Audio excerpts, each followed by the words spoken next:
전종철의 전격시사는 2024년 갑진년을 맞아서 민생의 최일선에 있는 지방자치단체장들과 릴레이 인터뷰를 진행하고 있습니다. 오늘은 최민호 세종특별자치시장과 함께합니다. 지금 전화 연결돼 있습니다. 시장님 안녕하세요. 안녕하세요. 반갑습니다. 반갑습니다. 지난해 2023년 세종시는 국회 세종의사당 국회 규칙안을 통과시키면서 미래 전략 수도의 기반을 다지내다 이런 평가를 받고 있는데요. 2024년 올해 시정 운영의 주안점은 어디 두고 계신지 일단은 좀 간략하게 설명을 해 주세요. 네네. 세종특별자치시는 아시겠지만 특별한 목적을 가지고 건립되는 도시죠. 수도권 기능을 분산시키고요. 그리고 첨단 도시를 만들어서 국가 경쟁력을 높인다. 이런 목적으로 시작된 도시인데요. 그 목적에 부합되게 작년에는 국회의사당 설립이 확정이 됐습니다만 올해도 이제까지 제가 생각해왔던 여러 가지 계획들 그 기반을 조성한 한 해였다면 올해는 이제 그 착실하게 실천을 해서 집행에 옮기는 그런 한 해로 저는 생각하고 있습니다. 네. 그 중에서도 이제 국민적 관심을 끄는 게 국회 세종의사당과 대통령 제2집무실 문제입니다. 세종의사당과 대통령 제2집무실 건립의 의미를 좀 먼저 짚어주세요. 우선 아까도 말씀드렸다시피 수도권 기능을 분산시키기 위해서 세종시를 만든 거 아니겠습니까? 네. 수도라는 게 무엇인가라는 것을 살펴보면 헌법재판소의 해석에 의하면 수도란 국가 원수와 국민의 대위기관, 즉 대통령과 국회가 있는 도시를 수도라고 했습니다. 네. 그런데 우리 세종시가 처음에는 행정수도로 시작을 했지만 그다음에 행정중심 복합도시로 바뀐 이유가 바로 대통령실과 국회가 없기 때문에 수도라는 이름을 못 붙인 것이죠. 그런데 작년에 대통령 제2집무실 그리고 세종국회의사당 건립이 확정됐기 때문에 이제는 국회와 대통령실이 세종시에 입지하게 된 것입니다. 그렇다면 그 의미는 뭐냐면 기관을 이전했다 그 정도가 아니고 이제 제2의 수도로 국가가 인정을 하기 시작했다라는 의미로 저는 새기고 있습니다. 아, 그렇군요. 그렇다면은 국회 세종의사당과 대통령 제2집무실 언제 첫 삽뜨고 언제 완공되고 언제 가동되는 것인지 이것도 좀 궁금해요. 그러시겠죠. 지금 설계비라든가 기본 영역이라든가 하는 것은 올해 예산에 다 반영이 됐습니다. 그래서 금년부터 이제 설계에 들어가고 대통령 집무실 같은 경우에 그리고 국회도 이제 금년부터 기본 계획 내지는 설계에 들어갑니다. 네. 이미 국회에서도요. 이 세종의사당 설치에 관한 추진단이 발족이 됐습니다. 그렇기 때문에 올해부터 이제 착수가 되면 2028년도나 1, 2년 차이는 있겠습니다만 한 29년도에는 세종시의 대통령 제2집무실하고 그리고 세종국회의사당이 건립될 걸로 보고 있습니다. 그렇군요. 시장님은 국회 세종의사당이 건립되면 상원은 서울에 하원은 세종에 두는 구조로 이제 양원제를 도입하자 이렇게 제안을 하셨습니다. 이게 이제 헌법 개정 문제에서 많은 토론도 또 필요할 거예요. 그렇지만 양원제가 도입되면 어떤 변화 기대할 수 있겠습니까?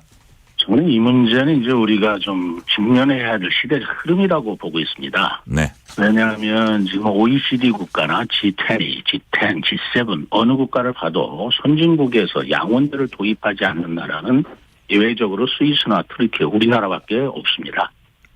이제 그렇게 됐을 때 이제 우리나라가 거의 모든 부분에서 선진국 반열에 들어섰는데 지금과 같은 단원제 구조로 국회 다수당을 확보하면 정책과의 예산을 독점한다든가 아니면 중요 정책들을 5년마다 좌지우지한다든가 이런 구조로는 선진국에 걸맞는 국정 운영 체제라고 저는 보기가 어렵지 않겠나. 그리고 국민들이 걱정하시는 이 정치 양극화, 대립 갈등 이 문제를 해소하기 위해서라도 이제 국회 운영 체계에 변화가 있어야 된다라고 생각을 해서 우리도 이제 양원제를 검토할 때이다라고 생각하고 있고요. 두 번째로 그 양원제를 도입하는데 물리적 조건이 이제 갖추어지게 됐다는 것입니다. 세종에 내치나 민생을 다루는 세종국회의사당이 생기고 또 여의도에는 국방, 외교, 통일만을 전담하는 또 여의도 의사당이 있다면 이게 양원제적 요소를 갖추는 그런 체계 아니겠는가라는 생각을 가져서 크게는 그 소프트웨어적 측면에서 국정 운영에 큰 흐름을 갖고야 된다. 그리고 두 번째는 이제 물리적 기반이 갖춰졌다라고 생각해서 이제는 대한민국도 양원제를 검토할 때다. 이렇게 저는 생각하고 있습니다. 그렇군요. 세종시가 출범한 지 11년이 지났습니다. 앞으로 네네. 경제 자족 도시로 성장하려면 중앙행정기관 이전 외에도 지역의 산업기관이 아마도 필요할 겁니다. 세종시 미래 먹거리를 위한 산업 어떤 게 있습니까? 여기는 말씀드렸다시피 첨단 도시로서 첨단 기술 산업 그리고 스마트 도시로서의 기능을 확보하면서 미래 먹거리를 마련해야 된다고 생각하고 있습니다. 정부 부처나 공공기관 이전으로는 자족 기능이 부족하고요. 네. 그래서 경제 자유구역, 또 교육 특구, 또 기회발전 특구라는 정부가 추진하는 그런 특구를 세종시에 두어서 이것이 자족 기능을 확충함으로써 세종시민의 경제 자족 도시로서 확충해야 되는 그런 계획을 지금 추진하고 있지요. 네. 세종시는 특히 양자과학기술, 양자산업에 공을 들이고 있습니다. 시장님도 지난해 미국, 네. 일본 방문해서 세계적 석학이나 네. 기업 관계자들과 글로벌 파트너십을 맺으셨죠? 어떤 구상인지 좀 구체적으로 설명을 해 주세요. 맞습니다. 제가 말씀드린 대로 첨단 산업이라든가 스마트 도시로서 가는데 지금 전 세계적으로 소위 게임 체인저라고 불리는 과학기술이 있습니다.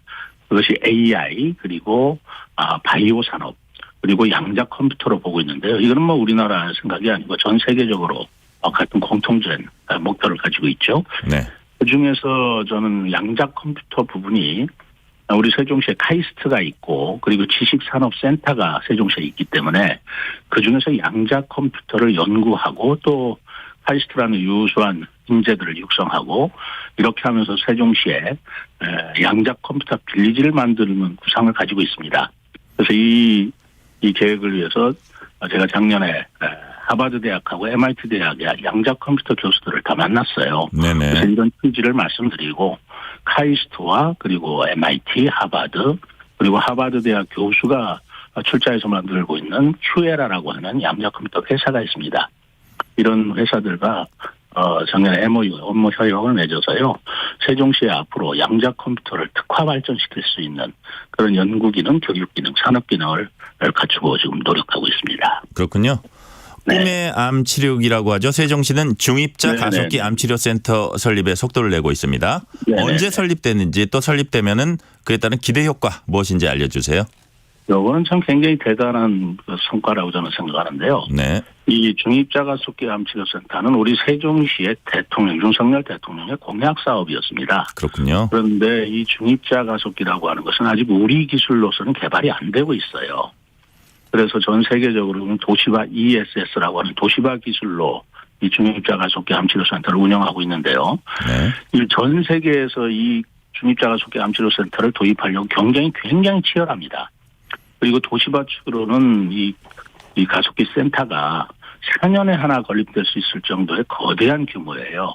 약 3,000평 필요하고요. 조그만 초등학교 하나 수준이라고 보면 됩니다.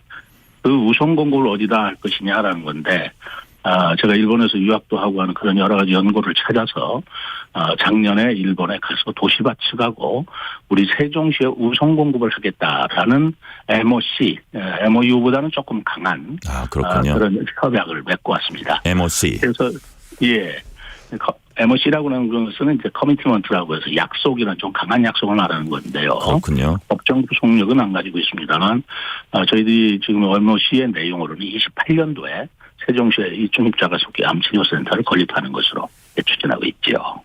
그렇군요. 네. 지난해 말 세종시가 대한민국 문화도시 후보지로 지정이 네네. 됐습니다. 올해 말 네네. 문화도시 지정을 위한 최종 심사가 이제 있다고 하는데 문화도시 네네. 지정의 의미는 뭔지 이를 위해 어떤 노력을 기울일 것인지 좀 설명을 해 주세요. 아이고 중요한 거 물어봐 주셔서 감사합니다. 네. 세종시는 세종대왕의 이름을 딴 도시잖아요. 네네. 그렇기 때문에 저는 한글을 상징하는 도시라 생각합니다. 그런데 지금 한글과 한국어가 전 세계 열풍을 불러일으키고 있습니다. CNN의 조사한 바로 의하면 전 세계 학습 언어 중에서 우리 한국어가 7위를 차지하고 있습니다. 그렇다면 이 전 세계인의 한국어 열풍을 받아줄 만한 그리고 이제 한국어가 더 이상의 한국인만의 언어는 아니다라는 세계적인 인식을 가질 때 체계적인 발전도 시키고 교육도 시키고 확산도 시킬 수 있는 거점 도시가 필요하다. 그렇게 생각해서 세종시에 한글 문화도시라는 한글 특화도시라는 것을 신청을 했고 문화체육부에서 그 내용을 인정을 해주어서 작년에 문화도시로서 예비 지정이 됐습니다만 저는 제가 행복도시 건설 청장이라는 세종시 건립에 대한 책임을 맡은 적이 있는데요. 세종시는 세종시답게 교량이라든가 한 학교라든가 이런 이름들을 전부 다 우리말로 줬어요. 한빛초등학교라든가 뭐 그런 한글 사랑 또는 한글 문화의 거점 도시로서 세종시를 발전시키겠다. 그런 포부라고 이해하시면 되겠습니다. 네. 시정 4기 공약사항으로 버스 무료화를 추진하시다가 지난해 말에 월 정액권 개념인 세종 이응패스로 방향을 전환했습니다. 이응패스가 뭔지 또 이응패스를 대안으로 선택한 이유까지 함께 설명을 해 주세요. 세종시에 사시다 보면 또 와보신 분들이 세종시가 참 아름답고 좋은 도시다라는 느낌을 가지세요. 그런데도 불구하고 교통이 좀 불편하다라는 말씀이 많이 계셨습니다. 그 이유는 세종시가 자전거라든가 인도 위주의 도로 체계를 처음에 설계를 했기 때문에 이 차도가 좁습니다. 네. 그러다 보니까 지금은 출퇴근 시간 같은 때 굉장히 차가 밀리는데요. 이 문제를 해결하기 위해서 많은 고민을 했습니다. 결국은 이 문제를 해결하기 위해서는 도로를 더 넓힐 수는 없고 대중교통을 활용하는 방안으로 우리가 유도를 해야 되겠다라고 저는 생각을 했습니다. 뭐 버스나 지하철 같은 것이죠. 지하철은 없으니까 버스를 더 많이 타게 하시기 위해서는 버스 운행 노선이라든가 버스 운행 대수를 대폭으로 늘리고 동시에 버스를 뭐 무료로 이용하게 하겠다는 과감 발상을 한 건데요.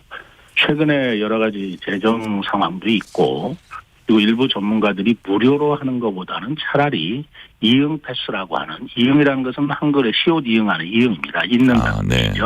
우리 한글 도시답게 이응 도시 이응 패스를 만들어서 한 달에 2만 원 이응 패스를 구입하시면 5만 원까지 그러니까 3만 원어치는 공짜로 타는 거죠.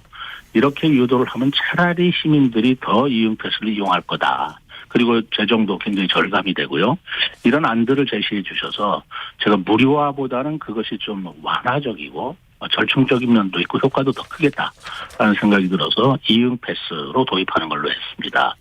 올해 9월부터 세종시에서는 이응 패스를 가지시면 2만 원짜리 타시면 3만 원을 공짜로 타고요. 그럼에도 불구하고 18세 이하의 청소년들이라든가 우리 70세 이상 어르신께는 제가 약속한 대로 무료로 이용할 수 있게 해드려서 그분들이 좀 자유롭게 이동도 하시고 교통도 이용하실 수 있도록 그렇게 구색하고 있습니다. 네, 현실적인 대안을 찾으신 거네요. 네. 세종시는 KTX 세종역 설치도 추진하고 있습니다. 오송역이나 네네. 공주역이 가까워서 이제 반대 논리도 있을 거예요. 네. 그렇다면 현재 추진 상황은 어떤지 또 실제 KTX 세종역이 설치됐을 때 어떤 이점이 있는지 설명을 해 주세요. 세종에 KTX 역사를 설치한다는 것은 2003년도에 세종시 설치할 때부터 논의가 됐었던 문제입니다. 네. 그러나 그 당시에는 인구가 불과 한 7만 밖에 안 됐고요. 그리고 인근에 오송역이 있기 때문에 오송역을 이용하는 것이 좋겠다라고 한 것인데 지금 세종시는 인구가 40만, 앞으로는 70만까지 발달될 도시이고요. 또 전국의 광역시 중에서 KTX 역사가 없는 시는 세종시가 유일합니다. 네. 그러다 보니까 지금 어떤 현상이 일어나냐면 서울에서 오송역에 오시는데 한 45분 걸립니다. 그리고 오송역에서 택시를 타고 세종시로 들어오는데 한 40분이 또 걸리세요. 그러다 보니까 이제 세종의 KTX를 간이역을 만들어서 오송역에도 세우고 일부 KTX역은 세종시에도 세울 수 있도록 하자라는 주장이 한 10여 년부터 쭉 있어 왔습니다. 그러나 인구라든가 여러 가지 여건이 좀 부족해서 그동안 경제적 타당성이 좀 부족하다 그랬는데 작년에 이제 국회의사당도 다시 생기고 대통령 집무실도 오고요. 이런 여러 가지 여건 변화가 있어서 용역을 다시 제가 검토를 해보니까 이제는 1.06이라는 경제적 타당성이 충분하다는 결론이 나왔습니다. 네. 그렇다면 오송역도 살리고 공주역도 살리고 하면서 세종 KTX가 간이역을 만든다면 세종 시민들도 그리고 인근에 있는 공주나 유성에 계시는 분들도 편리하게 이용하실 수 있겠다라는 판단이 있어서 본격적으로 KTX 역사를 설립할 수 있도록 이제 중앙부처와 이제 협의를 하고 추진해 나갈 생각을 가지고 있습니다. 네. 세종시는 대전보다 재미없는 도시다. 이런 평가도 있습니다. 네. 그래서 이 오명을 벗기 위해서 비단강 금빛 프로젝트를 준비 중입니다. 어떤 프로젝트인가요?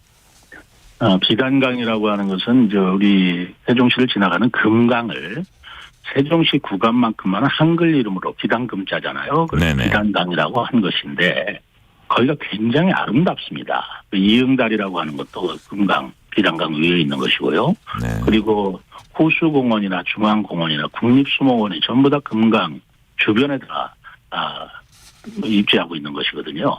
그런데 그것이 이번에 세종보라는 해체 결정에 따라서 물이 많은 흐르지를 못하고 있는 상태로 방치되어 있었습니다. 그러나 금년 4월부터는 세종보가 다시 가동이 되는 걸로 정부가 결정을 했고요. 금강에 이제 물이 찰랑찰랑 차게 되면 이제 바로 금강을 중심으로 해서 비단강 금빛 프로젝트라 해서 호텔이라든가 수변 시설이라든가 아니면 수상 레이저 시설이라든가 하는 것들을 우리가 설치를 해서 이쪽에 좀 경제나 관광을 활성화시키겠다. 그런 생각에서 제가 비단강 금빛 프로젝트라고 불렀습니다. 네. 세종시는 전국에 몇 없는 매년 인구가 증가하는 지역인데 이런 세종시마저 점차 청년의 순유입이 감소하고 있는 추세라고 하는데 이에 대한 대응책은 있으신지. 또 하나가 있어요. 또 세종시가 수도권 인구 흡입력은 떨어지면서 충청권 인구만 흡입하는 블랙홀로 전락했다. 이런 거에 대한 어떤 대응 방안은 있으세요? 두 가지 지적이 아주 아픈 지적인데요. 그런데 이 부분은 이렇게 풀어나가야 된다고 생각합니다. 지금 세종시의 젊은이들이 이제 말하자면 수도권으로 이제 빠져나간다라는 말씀이신데 그거는 다른 도시에 비해서는 오히려 젊은이들이 세종시로 많이 유입되고 있는 게 사실이고요. 네네. 그 원인이 무엇이겠습니까? 결국은 청년들이 서울 하는 건데 서울에 일자리가 있고 서울에 교육기관이 있기 때문에 그런 거 아니겠습니까? 근데 세종시에서는 바로 뭐 고려대학을 비롯해서 서울대학도 마찬가지입니다만은 7개 대학이 같이 운영하는 공동 캠퍼스를 올해 설립을 해서 가을 학기부터 운영을 하게 됩니다. 그러면 이제 대학을 다니는 그런 학생들이 세종시로 다시 들어올 것으로 보고 있고요. 그런 대학이 세종시에서 좀 명문대학 그리고 좀 특별한 대학들을 만들어서 전국에 있는 대학생들이 내지는 젊은이들이 세종시에 다시 돌아올 수 있는 그런 여건이 올해부터는 다시 마련은 된다 말씀을 드리고요. 특히 충청권에 있는 인구들이 세종시에 들어오고 수도권 인구가 말하자면 우리가 기대했던 만큼 오지 못한다라는 것은 뭐 지적된 말씀 맞는데요. 그런 것들을 해소하기 위해서 국회가 들어오고 또 대통령 집무실이 들어온다면 그리고 제가 구성하고 있는 비단강 금빛 프로젝트라든가 또 학교라든가 교육특구라든가 이런 것들이 착실하게 추진이 되면 이제 본격적으로 지금부터는 10년밖에 안 지났지 않습니까? 네. 기반이 갖춰지면서 수도권의 인구도 저는 세종시로 올 것이라고 저는 확신하고 있습니다. 네. 마지막으로 여쭤볼게요.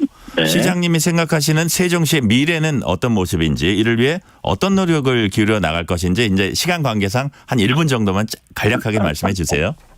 저는 세종시를 당초에 우리가 목적한 대로 제2의 수도로 만들어야 된다고 생각하고요. 네. 그리고 세종시를 스마트 도시이자 첨단 도시로 만들어서 국가 경쟁력을 강화시키고요.